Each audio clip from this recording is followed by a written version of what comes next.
Armchair commanders, we call the shots. From our living room thrones where the action's hot. We're the generals of fiction, the masters of war. In silver screen battles with buttered popcorn. Armchair commanders, armchair commanders.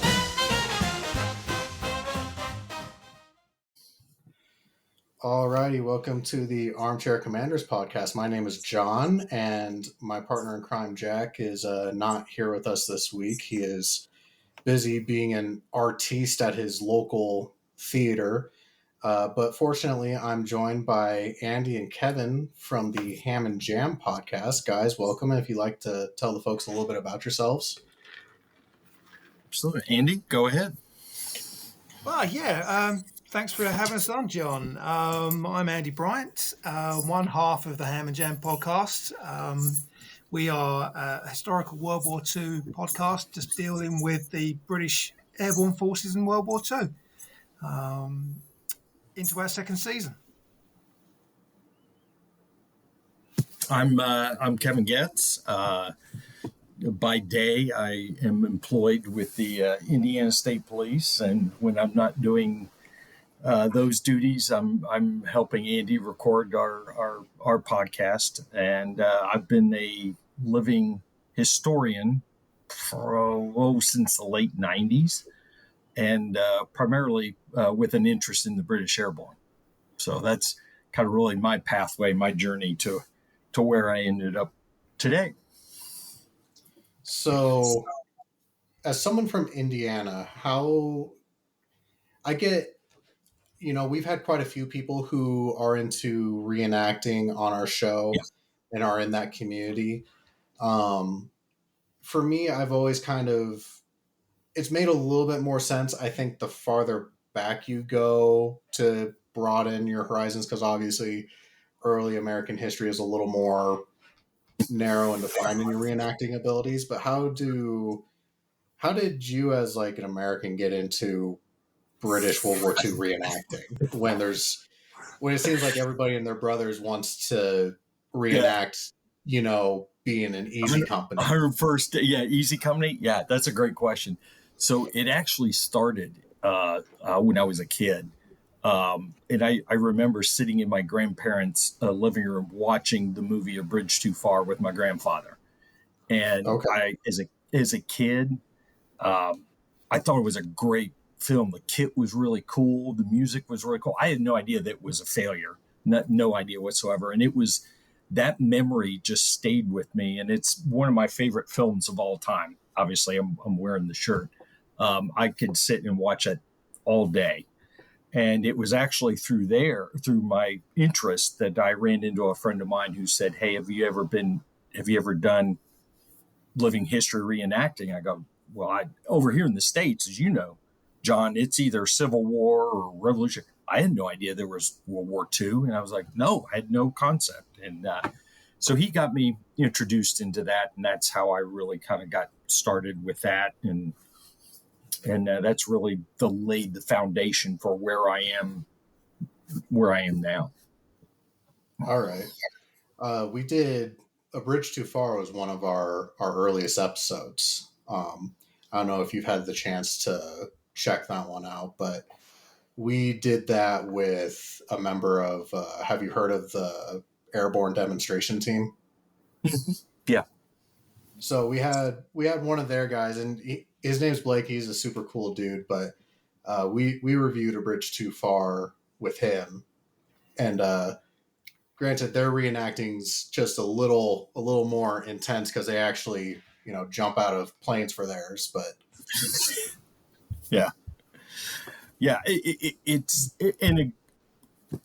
I would imagine Andy actually has a good connection with that film. And obviously it's, for a lot of us, we grew up watching it as kids, and it invokes those memories that we have.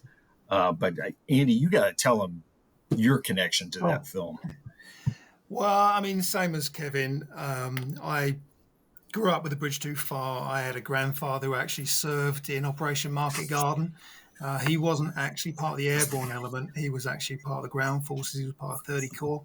So he was in one of the divisions that was driving up that one single road to Arnhem. So that was my connection. Started at a very early age, and similar to Kev, sitting down with my grandfather watching A Bridge Too Far. It certainly set me on my journey to joining the British military. And then once I left, it was reenacting living history, same as Kev. And now I'm proud to say I actually have a job working in the UK in the Army Flying Museum. Jealous. Yeah. Where although I was never anything to do with flying when I was actually serving in the British military. I was actually a tank soldier. I was actually in armoured cavalry. But for some reason, I've just got hooked on Hawser gliders and the glider pilot regiment and British Airborne in that respect. So, yeah, that's how I ended up where I am. Well, I think that's as good of a segue scene as that's what brings you here today, is to talk about British Airborne. And there's both quite a bit, but also not that much of British Airborne in film. Something I've noticed since doing this podcast is that British Airborne is something that is kind of a tertiary characters or background kind of thing, or just a side story to a lot of films. Like if you think about The Longest Day or A Bridge Too Far, they do play a part in the films, but they are not the focus. Films that are solely 100% this topic are kind of few and far between, which kind of left the options to work with today a little bit limited. So I knew we had thrown a couple of options your way, such as like the Devil's Brigade and whatnot, which I know isn't specifically, British Airborne, but kind of in that camp. But today we're doing the Red Beret or paratrooper, depending on how you want to view it, or who your marketing audience is. Yes, which production company is releasing it. But starring Alan Ladd. Prior to reviewing it for this show, had you guys seen this film? Yes. Yeah. Oh, yeah. Yep. So, has it gotten better or worse since your last watching?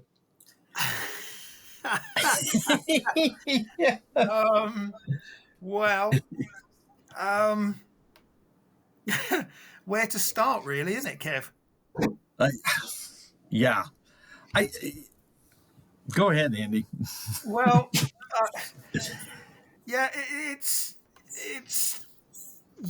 it's not very good. It's a great boys' own adventure, sort of World War II commando comics, as we have over here in the UK, or I did when I was growing up. It was a comic for boys called Commando Comics, and it was all daring do of the British commandos and airborne and all the rest of it in the Second World War. And it reminds me very much as if you had that comic and put it into a film. Historically, well, I mean, obviously we can go through it and break it down as we go, but I think their heart was in the right place.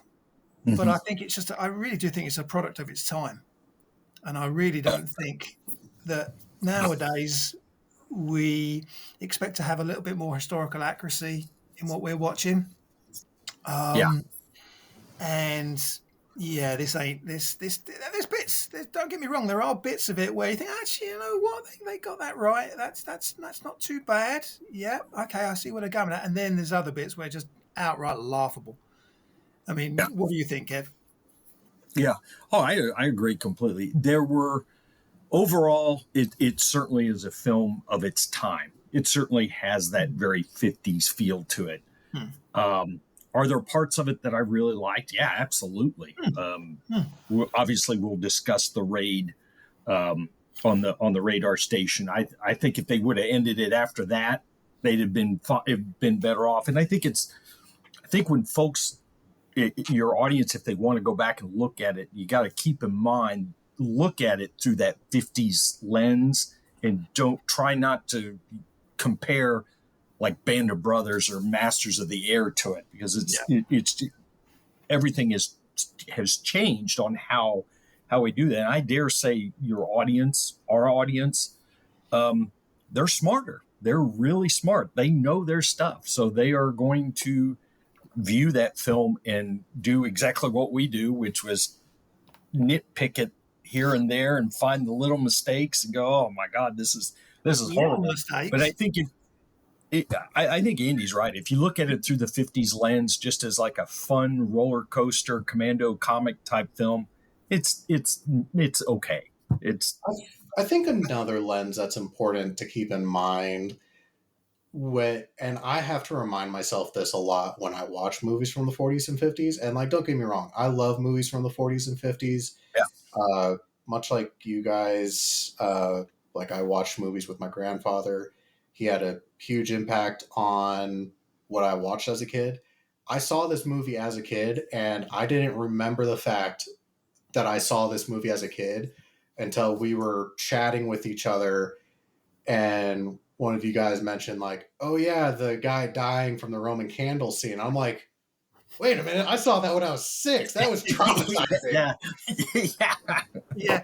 I think that might have been me, John, actually, because that is one scene that sticks out in my mind. And with typical ex-British military black humour, I find it hilariously funny, but it's not supposed to be. Yeah. It was. Yeah. If you're a kid, that scene, and then you couple that with the music in the background, where it's just this high dramatic music, you're like the horror film violin screeching. Like yes, and it just I mean it scares you as a kid. You're like, what am I watching here? Hey, Graham, can we change it to John Wayne, please? Yeah. But the thing I always have to remember from this time frame is the fact that like, and there's been so much change even within the last 20 years, with like the death of Blockbuster and whatnot. But today we have streaming services, and every film under the sun is on whatever number of streaming services. But with that being said, you think about like early 2000s, late 90s, the era of like straight to DVD release type films or straight to VHS. Yes. In the 50s, that wasn't a thing. But during the 40s and 50s, it was a time frame where everybody went to the movie theaters every single week, because it wasn't just, oh, I'm going to go check out this film. It's also, I'm checking out this week's cartoons. I'm checking out this week's newsreel. Like, it's several things. So during this time frame, Hollywood definitely had the dichotomy of, okay, these are our blockbusters or our masterpieces. And then you have a shitload of these films that we would probably classify today as like straight to DVD kind of thing, or like Netflix original series, where it's like, yeah, they can be fun and entertaining and all that, but they're not going to be winning any Oscars anytime soon. Yeah. And I think that's where this film falls into that category, where it's like, we're going to make this movie on a cheap and quick budget, and like, this is just going to be the movie of the week kind of flair. Sure. Well, this also seemed to be there was a spate of movies around this time and a little bit later on. There's 3 that spring to mind, and the Red Beret is one of them, where you had, it was quintessentially a British story from World War II, but they shoehorned in an American star. This is one of them. Attack on the Iron Coast with Lloyd Bridges was another one. And then you had 633 Squadron as well, Mosquito Squadron with, his name escapes me now, but he was in... Cliff Robertson. Cliff Robertson, thank you. He was also in the Devil's Brigade as well, wasn't he? So, it was. That's a great point, Andy, because as I was doing some research, think about these films that are going to come out that are quintessential British war films. The Dam Busters. Well, it's not released till 1955. Sink the Bismarck, 1960. Dunkirk, that by all accounts, that 50s version that everybody really loved, 1958, Ice Cold and Alex, 1958. All of these, again, the British war film comes out after this film does, with Alan Ladd, who is this is your leading man guy that we're gonna shove him in here, shoehorn him into this film so that we can release it and make boatloads of money. That certainly is the feel that I got from watching it again. Well, yeah, I mean, during this time, like 40s and 50s, Alan Ladd was, in that same kind of camp of like John Wayne, where it's like Alan Ladd has a movie every 3 months, Yeah. Also, I love the fact, because I was reading a couple of other reviews, and someone opened up their review of this film with, "It's Alan Ladd at his crankiest," and I'm like, yeah, he's definitely not a happy bunny in this movie, No. is he? No. Yeah, and it's interesting too, because up until this, he's really pretty much known for his westerns and the film noir genre. So he's not known for any of his military or war films. Even though and what I found interesting was he did serve briefly, but he was medically discharged. So he has an understanding of military bearing when he's filming this. Certainly not on the level of, say, my favorite actor of all time, which is Richard Todd, who absolutely understood military bearing, and that is shown when you look at the Dam Busters. It comes through. Even though he was not Royal Air Force, it comes through that he knows exactly what he's talking about. He understands chain of command. He understands military bearing, and it really shows in that film. And The Longest Day. I'm curious if maybe he just wasn't a fan of doing military films, because obviously, like, during World War II, individuals who couldn't serve had a lot of stigma and shame around them. And initially, from what I read, he was classified as 4F. But then later on in the war, he was able to retry and get reclassified, but still got assigned to film, like basically a film, like the film APU unit, I think, or something there that equivalent. Yeah, it wasn't like he wasn't still Jimmy Stewart. Yeah, it's still obviously service. He's still serving a purpose and working towards the mission of winning the war. But I could definitely see, like, if, let's say you're trying to, I'm trying to remember, was it Clark Gable who actually served in the Air Force? Or Yeah. I could imagine it. I could imagine the kind of like, oh, well, a rival actor is like actually going and bombing Germany versus like I'm staying stateside. I could see where that could like absolutely cause a little bit of like I don't like doing this type of work. Sure. You're and if you think about that time too, he's going up against probably two of his big Hollywood rivals of notability, which is, again, as you mentioned, Clark Gable and Jimmy Stewart. I mean, Jimmy Stewart flew B-24s. So, so that is probably that is an excellent point, that he probably felt like that it kind of stuck with him, that he wasn't able to fully serve like maybe he wanted to, and that hence why he kind of holds back on doing these kinds of films. I also was reading, it probably doesn't, from what I was reading of Alan Ladd's like biography, is he had a bit of a temper because he was very specific about who he would or could work with, because he was very self-conscious about his height, because he's like 5'8" or something like that. And so like he would refuse to work in films if his female counterpart in the film was taller than him. Well, There's a few movie stars today that I could think of that have similar issues with their height. Tom Cruise Yeah. brings to mind. Yeah. Oh, Well, don't we all have a little bit of little man syndrome somewhere?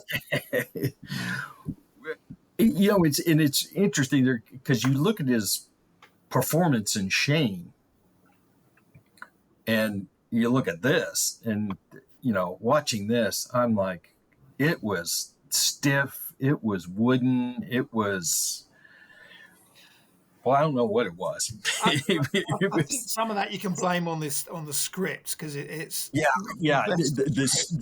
definitely the script was, which is really it is really interesting because obviously when you asked us to be on this, I'm doing some research. The director Terrence Young, he was affiliated with the script from Theirs Is the Glory, which was a film about Arnhem, 1946 when it was released? Yeah, it was filmed literally a year after the war ended, I think.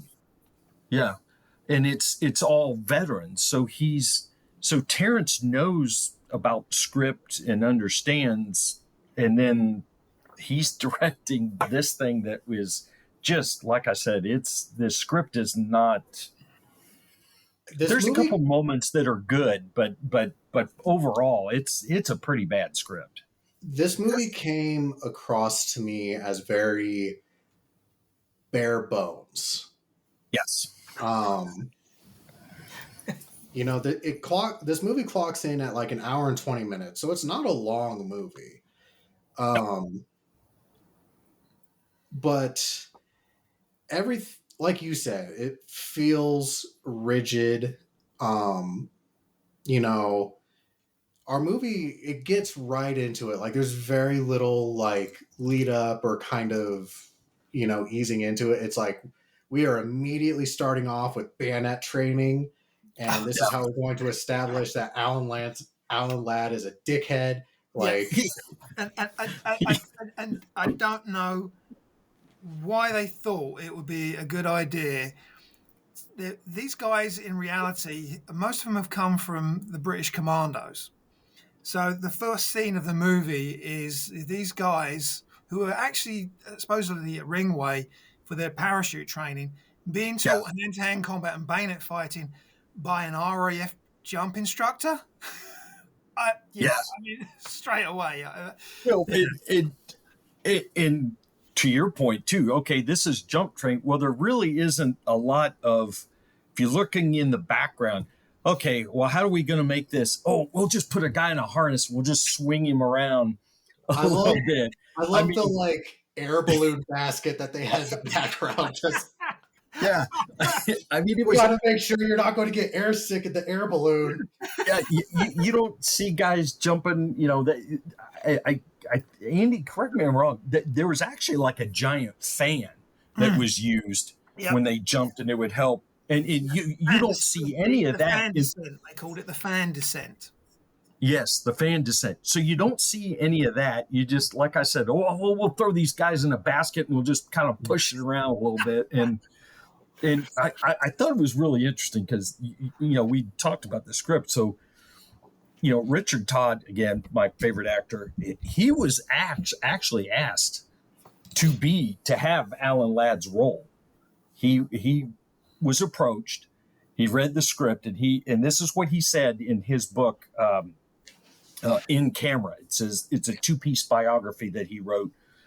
His first one was called Caught in the Act. And he said, I did not like this script, probably because I was still rather serious-minded about anything to do with the airborne forces and thought it was an over-fictionalized treatment. So he's given that script and he's just like, but I don't want this. This is terrible. And I think because of his strong connection, and not only is he connected with the British Airborne in the Second World War, he's connected probably with, outside of Arnhem, the single most widely known British Airborne assault, and that was the Con River and Orne Oh, canal and the river Legacy bridges. Yeah. Mm. Yeah, he was there. So it's very clear to me that he just absolutely didn't want anything to do with this, and said and felt like you said this is a very stiff, very quick treatment of actual events. it just this film felt as though it was like checking boxes for the sake of checking boxes, because it's like, all right, we have our our scoundrel who's going to be our main protagonist, and then immediately goes into this shoehorned love story. And I've said it before on this podcast, I have zero issues with a love story in a war film if it's done correctly, or if you integrate it in a way that makes sense. Like, the thing we always make fun of is like, the movie Pearl Harbor is, a chick flick pretending to be a war film. Yeah. In this, it's not even that. It's just, hey, we need to check this box. I'm going to hit on the girl who packs parachutes. You want to go out for a drink? No. You want to go out for a drink? No. You want to go out for a drink? Fine. Like, Yeah, and if that's not as 1950s as you get, like, it is. Oh, yeah. And the shame of it too is there. Don't get me wrong. There were things I did like about it, and I thought that scene where he says, "From now on, I want you to pack my chute." I really like that scene, because I think that actually captures probably the feelings that those actual guys had, that once they after that first jump, it opens, because everybody has to remember, this is all new stuff. This is not, there is no history, there's no culture with airborne forces. It's being developed and massaged as things go. So these guys are trying something that's never been done before. So I like that scene, because it shows, hey, first jump, you're gonna pack my chute from now on, because I had good luck. It opened up the first time. And I thought that was really good. And they probably could have maybe expanded upon that a little bit more. So with the parachute packing thing, they did do one thing. I'm like, okay, this is actually a clever bit of storytelling to show the development of this relationship, which is when she packs her little neckerchief into his shoe for each jump. I'm like, okay, that shows me that this is more than just a friendly relationship. Like, she actually had, like, that is a moment that actually shows an attempt to genuinely garner some sort of emotional reaction. But at the same time, it's still so lazily done. And like, I know this is jumping forward a bit, but thinking about right before the final combat scene, they're sitting in a hangar going over like a mission briefing, and suddenly a plane blows up for no fucking reason. Yeah. And they're like, oh, guess what? You guys have to stay here. And then they go and chase down the last airplane going down the tarmac. But during this entire scene, we never see her. And like, as Alan Ladd picks up his parachute, he notices the little neckerchief in the parachute, which is supposed to be like, because they had just had this big kind of blowout fight.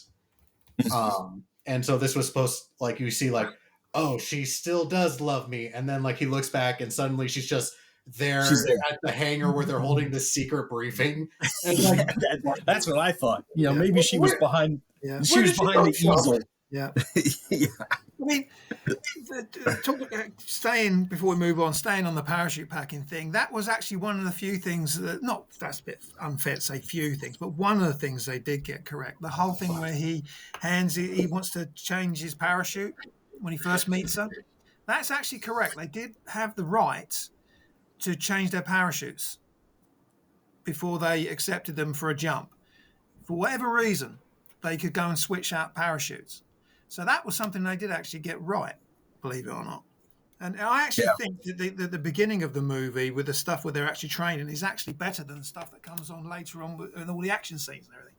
They got more right in the early stuff than they did the later stuff. I mean, if you're looking at the bad, it's not the worst of the bad, is how I kind of looked at it. But I will say this: the things that I could appreciate then, though, was, Stanley Baker's, his BD jacket and pants. He's kitted out, appropriately.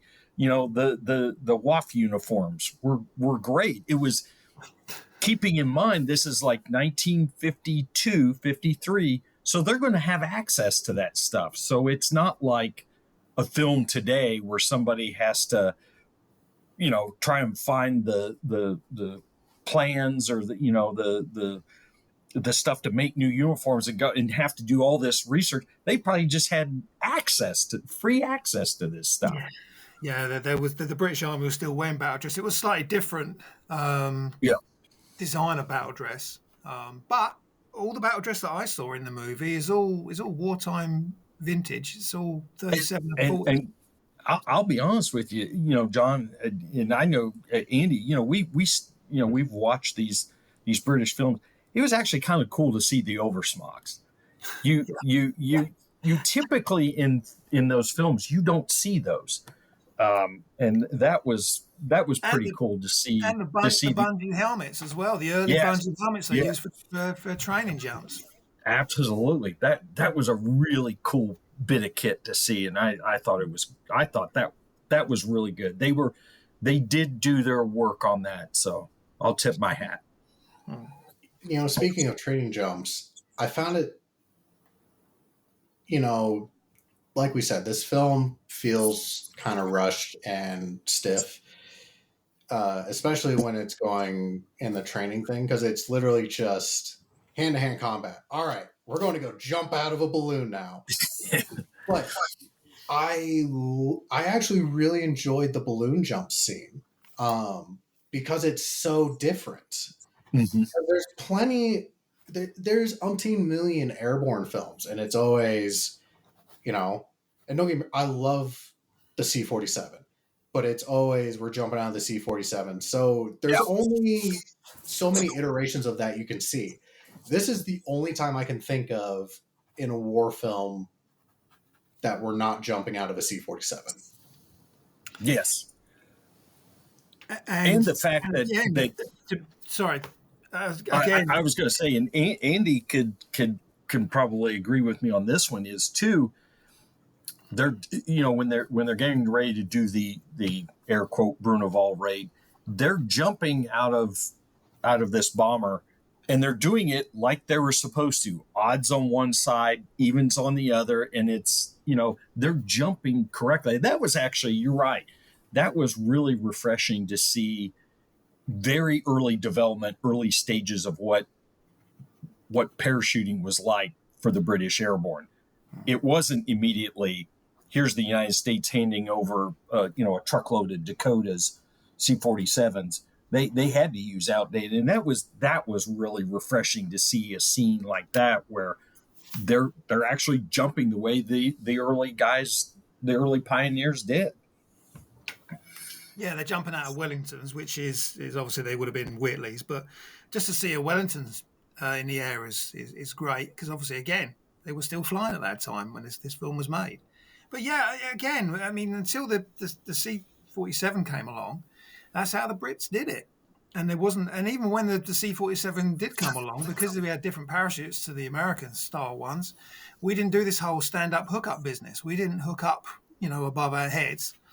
There was like a herringbone system in the Dakota where you had your static line was already on a cable that ran down either side of the fuselage, and you actually then connected to it as you went in sequence. There was none of this stand-up hookup that you see with the Americans jumping. So, yeah, again, I put the early stuff in this movie, I put it as the better part of what's in the movie.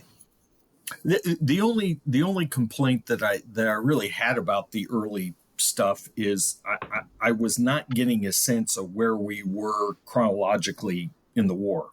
Okay. They give you February, whatever. That we're not getting a sense of what the year is. The only To thing we let really get is in the opening title card is it says we're post Dunkirk. yes, It's a long fucking period. yeah, yes, especially when you're looking at Churchill's memo and the parachute regiment when it initially becomes a regiment, 1942.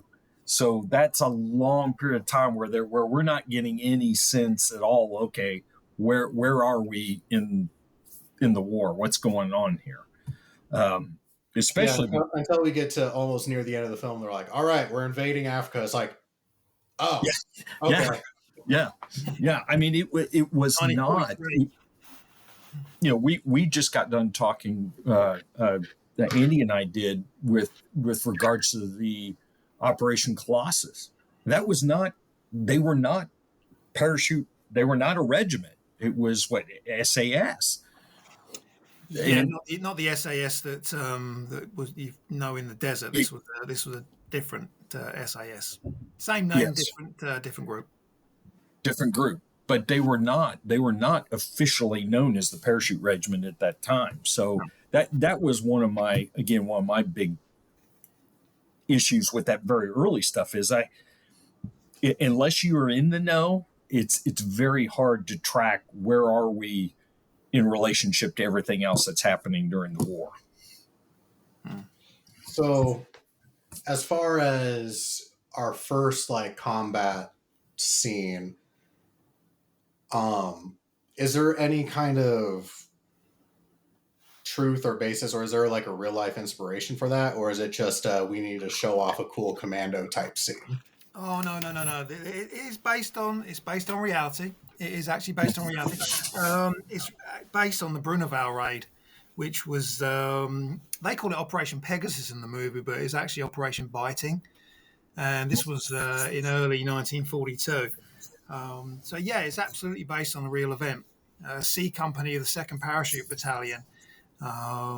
They were tasked with a raid on the coast of France. Right on the coast, there was a German radar station, and it was a snatch raid basically that they decided the airborne were best suited to because of the location. Commandos would have struggled to actually land and fight their way to the top of a cliff, essentially. You do see that in the movie. You see them coming down the cliff, although in reality, that would have been at night, not during the day as you see in the movie. And in the movie, it was a jarring cut because the combat scene or the main raid is at night, and then all of a sudden it's daytime, and you see the Germans are chasing them. And it's like, yeah, and they're shooting at each other 5 feet away from shooting at each other with Germans using number 4 Lee Enfields as well, but that's really nitpicky.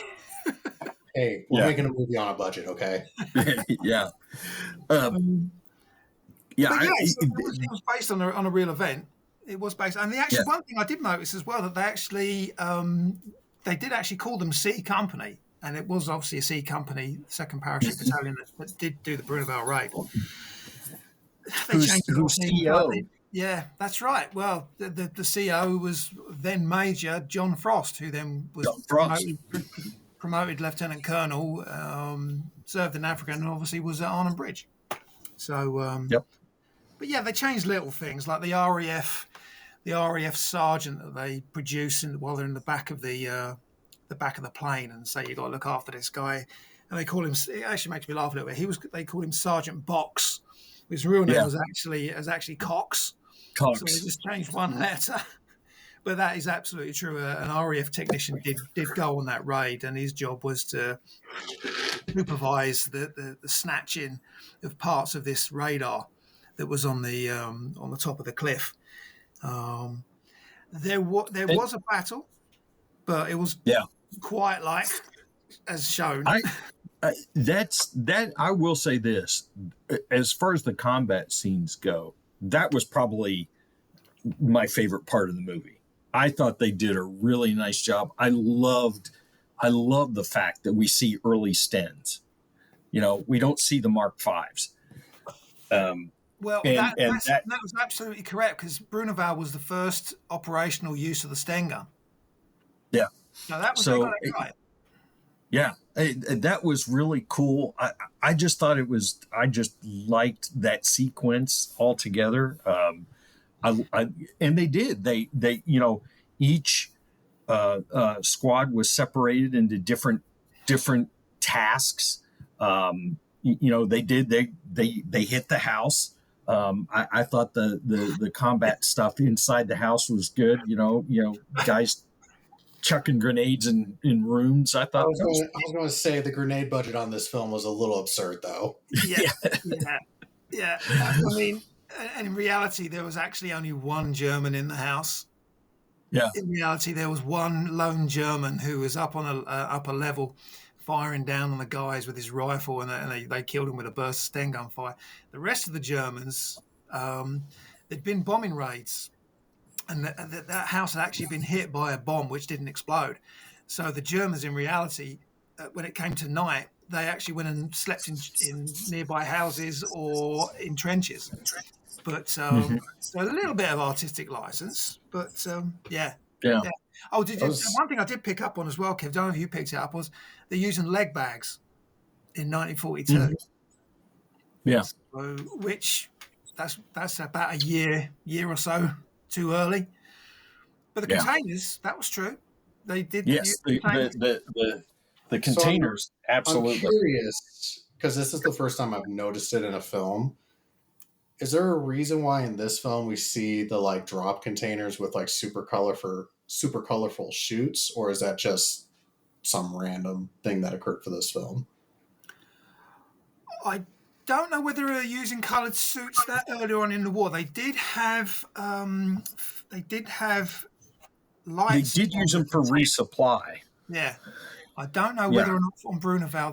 I'm not sure on that one because generally, yeah, I'm not sure. I'm not sure that early on they were using coloured suits, but I might be wrong. That or it's we got to show off our glorious Technicolor. So There is that. I think that's probably later on. That was a thing later on. Yes. The coloured shoot things was definitely a thing, but I don't know whether it was used on Bruneval. Yeah, I don't. That's a great question. I can't believe I There almost is- forgot to bring up that this is a Technicolor film. Yeah, It's there is a scene too. To the admission ticket for that. Yeah, there is a scene too that I really liked, which and we Andy and I have brought this up too when we've talked with our guests and when we've and that was there was a scene when Leo again is talking to the men and he says, "This is just a means to an end. Once you're on the ground, you're an ordinary soldier." And I really like that scene because I it's so easy to put those guys on a pedestal and say, well, they were elite. Well, they had no idea what elite was when they were doing this. Andy so puts it, that's the bus to work. That's all it was. There was nothing really anything. Once they were on the ground, they were no different than any other infantry battalion or infantry unit. So I thought that was a really interesting and important scene because he's basically saying, this is the method with which we're going to get to battle. Once we're on the ground, it's going to be up to you. There was no, and we've had guests who again reiterated these guys had no sense of what elite was. A lot of them were joining because there was extra pay. Or you wear that maroon beret and suddenly all the girls are looking at you. There was no sense. Well, I'm joining this because I want to be elite. They had no idea what elite was. No. A lot of them were bored and just wanted to get into the action. Yeah, exactly. So I that was a scene that I really liked, that I thought was really good. And I can categorically say, though, in the Bruneval battle scenes, there was no. I mean, I'm not a Navy man, so I don't know. Was that a destroyer or a frigate? But there was no destroyer or frigate bombarding the shoreline with the Germans. That didn't happen. no way did that happen. Yeah. And I think, Andy, isn't this Bruneval is the first all-encompassing combined Yeah, operations, pretty much. Navy, Royal Air Force, Army operation, where all three branches worked in conjunction with one another for this Yeah, operation. and they did actually do pretty well, actually, as it turned out. Yeah. But And I think if they would have ended a little bit of artistic license on that battle, but yeah. But in my opinion, like I said before, if they just would have ended it there, I'd been happy. The whole airfield thing was just wow. That was I love that the objective is we need to seize this airfield so we can use it, and then they proceed to blow up the entire goddamn airfield. And so that airfield looks suspiciously like the south of England as well. Yeah. I was gonna say, Andy, how North Africa gets rainstorms every now and again. It's fine. Yeah, I'm like, I'm sorry, the audience is gonna know you're not going to fool them with a British airfield that's going to be North Africa. that was just. My dad, he was an Air Force veteran. He was active duty for 25 years. And he did Desert Storm, and he also did Iraq the second time around, Afghanistan, all that stuff. And one of his favorite stories to tell from Iraq is when his unit was there, they had a weatherman assigned to his unit because my dad's unit was like an airfield operations kind of unit. And so like every day they do a weather briefing, which it's Iraq. Like, how much of a weather briefing do you need for Iraq? Yeah. Yeah. And so very much every single day, okay, it's going to be 115 degrees today, sunny, no clouds. And it was like that every day. And then a couple of weeks into the deployment, there was one day where it was like a once in a century rainstorm where they got like a foot of rain. And obviously the weather guy was like, it's going to be sunny today. And then they get this foot of rain. And then the next day he's like, okay, it's going to be 70% chance of precipitation. And then it goes back to being 115 degrees all day. So who knows? Maybe North Africa just had a freak rainstorm. Yeah, I mean, North Africa, that part of North Africa it's not the Sahara. It's not sand dunes and desert. I get that. But you know, I'm a Brit, and even I just look at that and go, yeah, where are they in the south of England? What disused airfield are they using? Because that's it's still many degrees closer to the equator than England. Yeah. Well, and you know, there before then, and I forgot to bring this up, was the fight scene in the pub, and I'm like, that was such contrived bullshit. I love that scene. I loved that they purposely changed it from like news radio to like, let's put on fighting music. Come on, guys! You gotta have the yank and the limey punch up in a pub. Come on. Well, and I'm just like, you know, if he's truly Canadian, why is he getting upset at the comments that are being made? It was just like, what are we doing? And how the hell does everybody not know he's American? I mean, are they really that dense? I mean, well, good we Lord. I mean, like they just create a service record out of thin air, and it's like, oh, here you go. And then, and the reason why I bring that up, I love the fact that we have to have Canada tabbed on his, so we know that that's his nickname is, oh, hey, Canada. I'm like, why aren't you saying that? Wasn't Lloyd Bridges in Attack on the Iron Coast? Wasn't he playing a Canadian as well? Yes. Yeah, he was. Yeah. So you know, we have to shoot. This is how we're going to explain our American is in a British Airborne unit because we're going to put Canada tab on his battle dress and call him Canada. And then even after they become a regiment, and they're given the maroon berets, he still has Canada on his battle dress, not parachute regiment. He still says Canada. I mean, it's like, yeah. I'm just going to use this as my name tag now. Yeah, exactly. So Andy, how do you feel about a film that's supposed to be about, British Airborne, which the British Airborne doesn't get many of its own standalone films, and or the film industry still chooses to insert an American protagonist? Well, that's a great question. Well, that is a really good question. I think it was just, it's obviously done for financial reasons, isn't it? It's, it would have been nice to have had Richard Todd. I mean, in some ways, I'm glad it wasn't Richard Todd. But then again, Richard Todd went off and made some stinkers as well. I mean, have you ever seen D-Day, 6th of June? That's not particularly the best movie out there. But yeah, I get it. It was done for financial reasons. You got shoehorn, and for a long time. I mean, even up into the 70s and 80s, there was.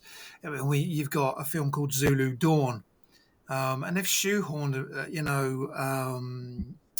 Burt Lancaster into that movie playing an Irishman. It's done to get that Hollywood star in a movie, and it is purely so they can sell that movie in the States. Because I believe this was a British production, wasn't it? I mean, it's Cubby Broccoli. It's got a lot of British names in there in the production of it. Yeah, as I say, it would have been nice to have had a British star in there, but I understand why they make these decisions. I think for me, the thing that saves this film from that aspect is two things, which is one, there are plenty of documented instances prior to America's entry into the war of Americans going over to England to join up in different fashions, whether, it's the Eagle Squadron, stuff like that. Mm-hmm. Yeah. So I don't have an issue with that. And the fact is that this individual is trying to hide. The second part is this Alan Ladd's character is trying to hide the fact that he's an American. He's pretending to be Canadian. Yeah. So it's not like, oh, America's coming to save the day. Like, there's not really that. No, that's very true. That is very true. And then the third thing I think that kind of is a saving grace for the film in regards to that whole realm is when we get our first C-47 that lands and it has an American crew. We see every single American who is very obviously American is like, I'm America, go Joe.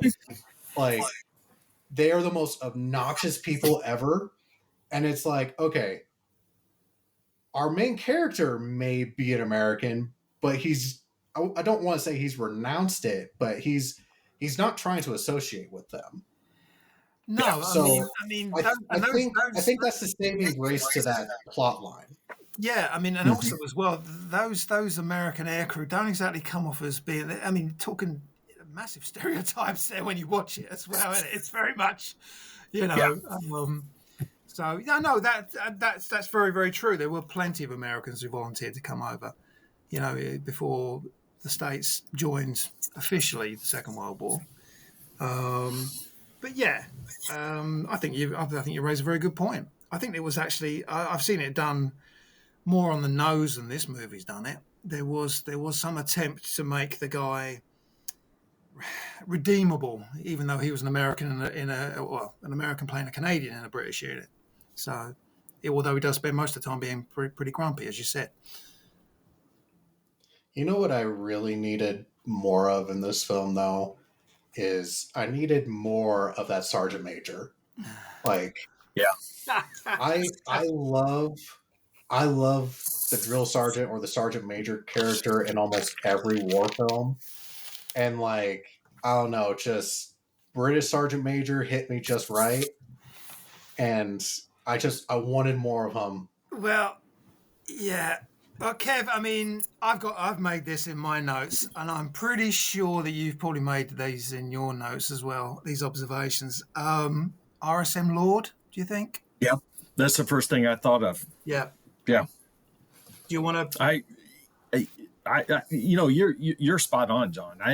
That's a character I think that could have been developed even further, because he does, in some ways he's interesting, but he does come across as the stereotypical, always using you horrible little man. But it might be a stereotype, mate. But it's true. But it's grounded in some truth. And my favorite line in this entire film is when he's like getting him out of bed and Alan Ladd is like slow to get up. It's like, oh, would his lordship like a cup of tea delivered to him? Yeah, I mean they certainly could have done more with him. In Lord, after he was captured after Arnhem, and famously, and Andy can correct me on this, he was, the POWs were not being treated correctly, so he makes an appeal to the Germans, and they're demanding absolute respect. He says, okay, well, from now on, he always said the term bollocks.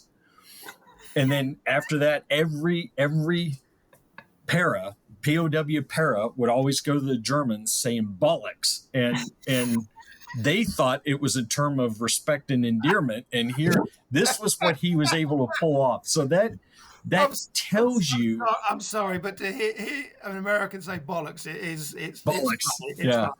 Bollocks. Yeah.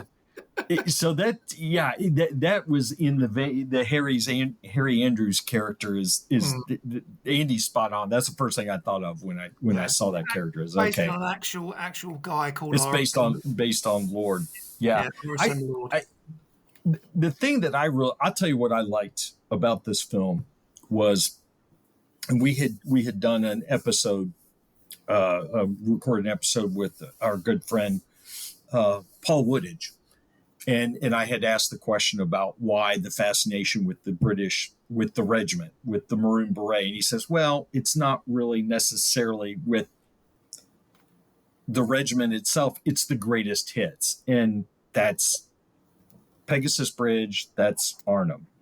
The thing I liked what this film does is it stays away from the greatest hits. I mean, not too many people really know a lot about the Bruneval raid. Albeit, I get it. The whole airfield attack was awful. All those scenes were terrible. It was difficult to watch, as Alan Ladd used an American bazooka. That was actually. I thought it was a Panzerschreck. I thought it was actually I thought it was German. Well, then they used the term bazooka. I was like, they did use the term bazooka, but I think it was about like 3 years too early. Yeah. So I like the fact that it addressed operations very early in the formation of the airborne forces, and that it stayed away from the greatest hits. See, I think, and this is something we talked about like on this show before, but it's one of those, I really wish with what the capabilities that Hollywood has these days that we would get a full out, like you mentioned, greatest hits. Yeah. But I think it would be amazing to have a dedicated Pegasus Bridge movie or like a Saint Nazaire raid film. I've been clamoring for a Saint Nazaire. That would just make an absolutely fantastic film, not the Lloyd Bridges thing. Are you saying we didn't do it for you? We get a little bit of a taste of that with the Forgotten Battle because that has like a great glider scene in it. Oh, yeah. But I don't know. It just hasn't been on Hollywood's short list at all. Well, and I think too, Andy's over in the UK. If they're, and this just tells you where we are in the film industry. I mean, think about Pegasus Bridge. It is so known and that film industry cannot do a series or can't kick off a film about Pegasus. Exactly. He's doing the money We thing. don't have the money, mate, in the UK. We just don't have the money. But you can go to France. You don't even need to shut down the bridge because they kept the original one and put it up the street. I know. Yeah. I know. I've stood on it many times. So and then therein lies the conundrum of, well, where are you going to find the money? Well, do you go to Hollywood? Are you going to release a Pegasus Bridge movie in the United States? Most people in the United States, unless they really are up on their World War II knowledge, I have no idea that even happened. I mean, I run into that, when I'm in my kit, and I have to explain to people that there's people go, you mean they use gliders in World War II? Yeah, they did. Or I always hear, well, Montgomery was too slow, or the Brits always drank tea, and that's why we had to bail them out. And I'm just, so if you're running into that, it's going to be really hard to do a film about, Saint Nazaire or You know what? Pegasus. If you get Tom Felton and Eddie Redmayne, I guarantee Americans will go watch it. Just my 2 cents there. Yeah, but I mean, most of the living history reenactment guys that I speak to, we would love to have a Pegasus Bridge. We'd love to have our own Band of Brothers, series. But we also know that when the Brits do things these days, because of the lack of money, it always ends up looking pretty crap, basically. Yeah. So, I mean, I'm of the opinion that if we're going to do it, you do it properly or you don't do it at all, and which fair. And, there's a huge debate at the moment going on about SAS Rogue Heroes. I don't know if you guys get it. I was going to bring that up. So I think you probably get it on BBC out there, where they've taken the SAS guys and they've done this whole series, start with their origins in North Africa, and they've just finished the second season where they were in Sicily and Italy. And they've had to squeeze in so much stuff that wasn't actually, they've made up the stuff basically and completely misrepresented the real people. There's a huge thing going on at the moment with the people that don't know any different absolutely loving it, and the people that do know that what actually happened absolutely hating it. So it's, for me personally, great if you can do a Pegasus Bridge movie or a series, great, but do it if you can do it properly. Well, and then that's also the second issue that you run into is who's your audience. Today, Andy brought it up. The audience, our listeners, your listeners, they read the books. They understand who the players are. They understand. They know their history, and so that something like SAS Rogue Heroes, the Peaky Blinders of Second World War, is probably not for them.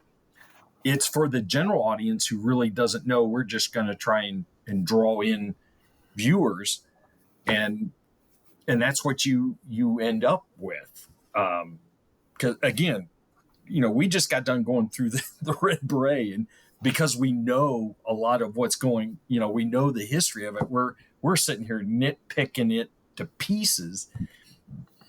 Are we necessarily the audience for it? Probably not. It's just a general, let's, leading man love story. Let's shoe in some action here or there. And that's what we end up with. So I think the other issue too is, who is the audience? Who you're trying to reach out? Because, people are actually starting to get a critical eye on Band of Brothers. The people who know the stories and are starting to go, okay, well, it's a great series, but it's got its problems. And, and Andy brought up a great point, especially with season 2 of SAS Rogue Heroes. Great opportunity to tell a story. But how much are we wanting to massage the truth so that we can get the story out? I think the Red Beret gets away with it in my book because they've changed all the names.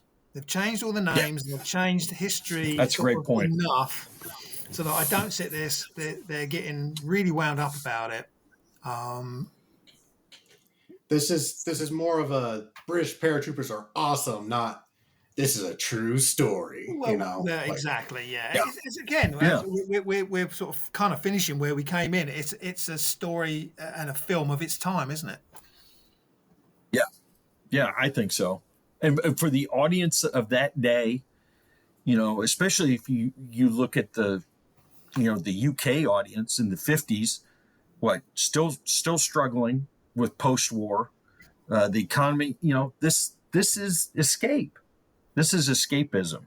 And I think that's in large part what they're wanting to do with this. I kind of likened it to as I was watching it. It reminds me in some ways of like the movie 300.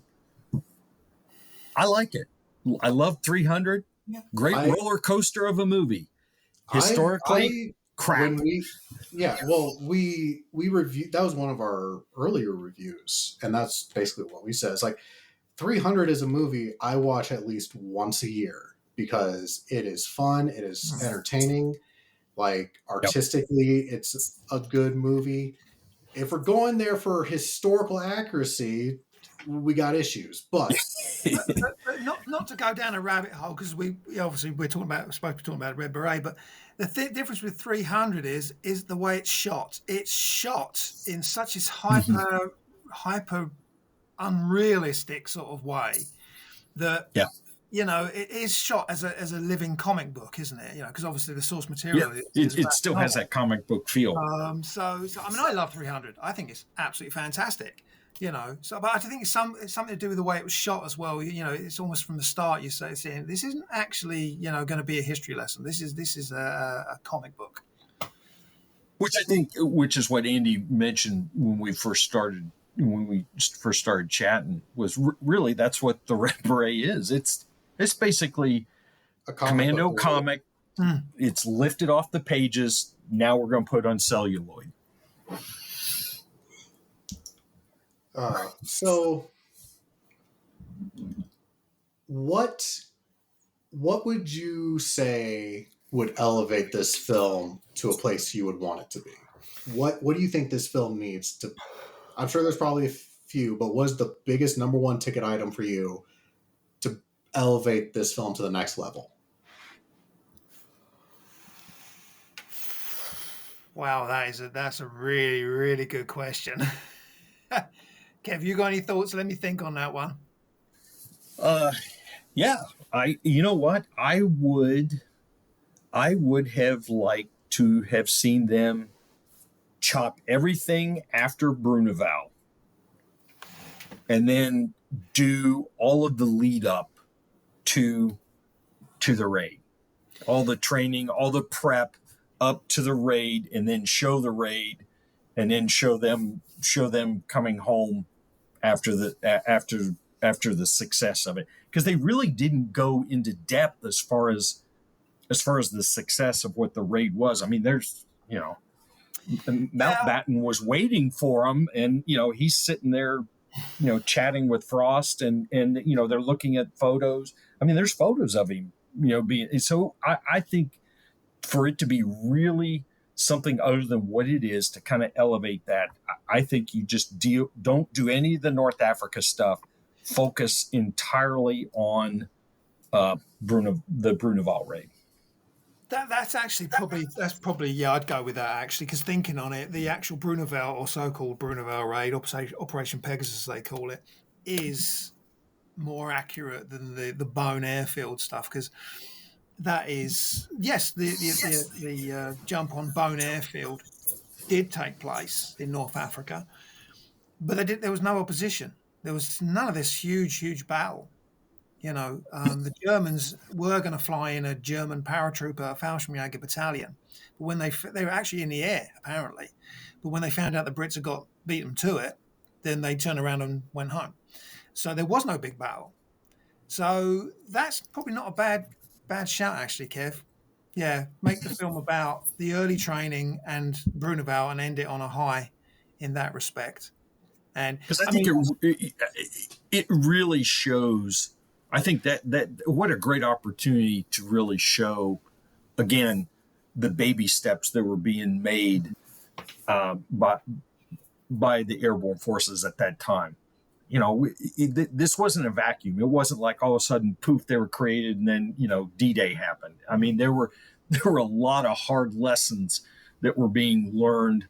Some were really, really bad, and some, in this case, there are Operation Pegasus in the film, but the Bruneval raid were absolutely exceptional.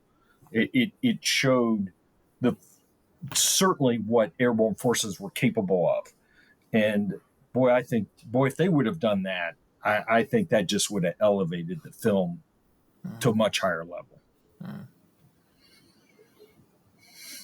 I could have, like I said earlier, I'm not opposed to a love story. It's generally not my main focus, but this is a film where I could have done more with that love story between Alan Ladd and what was her name? Susan Stephen? it was very contrived, wasn't it? I really like Susan Stephen as an actress in this film, and here's another character I kind of wish we got to delve a little deeper into.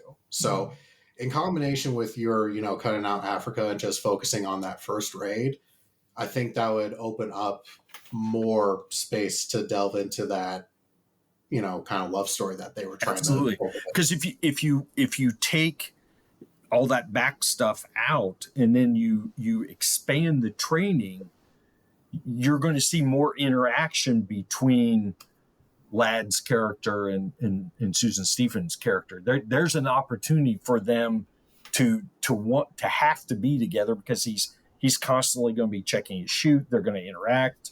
There's going to be some downtime together as opposed to her, standing in a hangar. They just that whole business.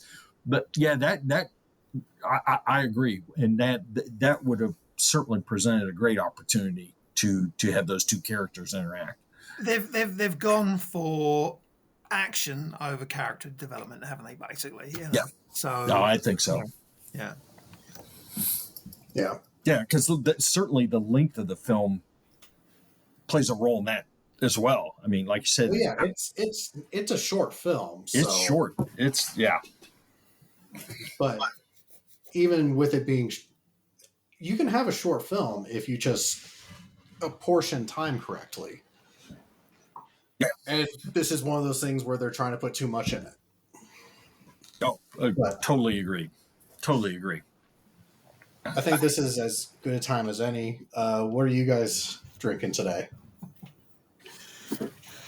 Well, I just finished a Scotch on the Rocks. I had some Mellow Piper Scotch that is distilled in Scotland and bottled here in Bloomington, Indiana. So I had a nice little glass of that. Went down nice and smooth. Well, I have just finished, and this is kind of a running joke on our podcast about because we ask, what's everyone drinking? And the running joke is that I always have a Guinness. And I've been trying to get away from that in recent episodes. But as I'm not on my own podcast today, I am back to drinking a Guinness. So, yeah, I have just finished my second pint of Guinness. I was going to say, it looked dark and hearty from my end. Yeah. Like I said, color me surprised. He's drinking Guinness. I am severely jealous of both of you. You might have noticed I'm not drinking anything alcoholic right now. I wish I was, but I caught the norovirus that's been going around. Ooh. I actually ended up going to the ER a couple of days ago because I got so dehydrated. It's a personal record. I lost 7 pounds in one day. Wow. Yeah. So I'm having a very nice and mellow Sprite because that's all my body will let me handle at the moment. Yeah. But if you guys ever come back, I'll have an alcoholic beverage with you. Well, Oh, I don't know about you, Kev, but I would love to come back, John. It's been I'd really be great. thrilled. It's been a Absolutely. lot of fun. Yeah. And I love the fact that this is a podcast where you're this is what your content is, and it's just another way. I've said, anybody that's interested in military history, whether it's the Second World War or whatever, there's always different avenues of getting everybody to the table. And a podcast about the Second World War and films is just another way, besides reading the books, besides, knowing veterans, being a living historian, is just another door to enter the house that is military history. And that's appreciate everything, John. Thank you for doing what you're doing. Well, it's been great having you guys on. We have a couple more things to do.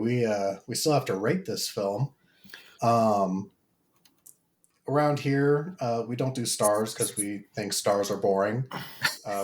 We still go by like a 1 to 5 rating, but we usually pick a particular item from the movie that we think best represents it. I am open to suggestions, but my personal recommendation was going to be stiletto knives in a dartboard. What about handkerchiefs? Handkerchiefs, you know what? 1 to 5 handkerchiefs works for me. I like it. I'm gonna go for a 2. Same thing. I gotta go with the 2. I'm going to be a little more harsh. I'm going to have 2 handkerchiefs, but the second one has been used aggressively to blow someone's nose. So it's like a 1.5.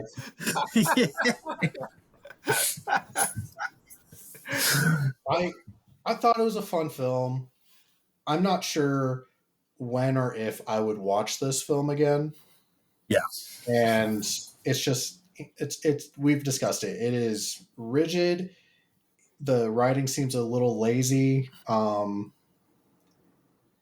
think it seems a lot lazy. Yeah. It leaves a lot to be desired. Yeah. There was definitely potential in this film. There was. And it was missed. Yes. One can certainly understand why Richard Todd refused to do this. And I just, I don't see Richard Todd saying "so long, baby." I just don't. Not in a million years. Yeah. So now that we've done our rating of it, I've pulled up handy dandy Rotten Tomatoes because we like to see if we're on track with real film critics, which, fun fact, we're only about 6 months away from qualifying to be a Rotten Tomato critic ourselves. Oh, nice. Because you have to produce film reviews consistently for 2 years, and then they give you the keys to the kingdom. Well done. So on Rotten Tomatoes, there's no thermometer score because apparently no critic has taken the time to watch this movie. Do they even know it exists? It's a great question. But the popcorn meter, or the audience score, is 17%. So moviegoers were not a fan of this. Yeah. Which is actually in direct opposition to when it was released. Again, this is 1953. It actually made quite a bit of money. It certainly wasn't Gone with the Wind by any stretch, but yeah, it made money. It was popular. I have to read one of these reviews because I think it surmises it pretty good. I don't know if I agree with this statement, but it says, "Truly one of the worst war films I have ever seen. Strewn with continuity errors, dreadful acting, and thick with cliches. Since when could Wales double as the African desert?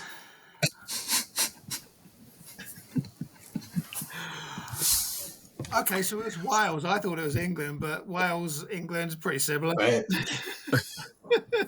Yeah. Well, I don't think it rates as the worst World War II movie I've ever seen. No. No. No. No. No. Have you ever not seen even. Castle Keep? I have not. Oh, yeah, that's a real stinker. Yeah. Yeah. Try that one. It's weird. Make sure you're on an LSD trip before you watch it. I'm a government employee. They frown upon that. Yeah. Yeah, I hear you. Yeah. Well, that has been our review of the Red Beret / Paratrooper. Andy, Kevin, if you'd like to share with the folks your social media accounts, any kind of projects you got coming up, events, the floor is yours. Well, I mean, you can follow the podcast. We're on Spotify, Podbean. We've also put the podcast out on YouTube as well. So you can find us on there under Ham and Jam, World War II, British Airborne podcast. You can also support us on buymeacoffee.com, where you can actually buy us a pint rather than a coffee, and get all the usual stuff, early releases of episodes, upcoming episodes, supplemental materials, bonus stuff, outtakes. You can follow us there. And we're just sort of going from strength to strength at the moment, Kev. Yep. That's pretty much it right there. So. Oh, sorry, and also you can follow us on Facebook and Instagram and X, etc., and all the regular places. Well, that's great. Yep. If you've enjoyed this episode, please leave a review. The stars do matter. If you want additional content from us, you can also follow us on Instagram, Facebook, YouTube, TikTok, all those good places. Until next time, I've been John. Andy, Kevin, it's been great having you. Thank you very much. And we will catch you all later.